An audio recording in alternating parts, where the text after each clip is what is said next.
আমাদের যে ডাক্তার আছে উনি বললেন যে মহিষের মাংস খাইলে এটা ক্ষতিকর না, গরুর মাংসে যে ক্ষতি হয় এই মহিষের মাংসে এই ক্ষতিটা হয় না, এবং এ খাইলে অ্যালার্জি বা অন্য অন্য যে সমস্যাগুলো এগুলো গরুতে যা হয় এটা এই মহিষে এইটা হয় না।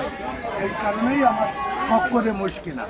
2,30,000 না, বাজার ঠিক আছে, বাজার স্বাভাবিক আছে। পশুর সংখ্যা অনেক বেশি, হ্যাঁ, এবং দেশি পশুর সংখ্যা অনেক বেশি। এবার বিদেশি কোনো পশু দেখতেছি না। আমি এই 2 লাখ 2.5 লাখের মধ্যেই প্রতি বছর কিনি।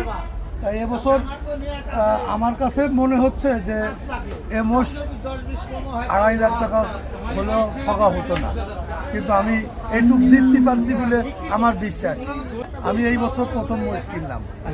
আমার বাড়ি হচ্ছে মোহাম্মদপুর।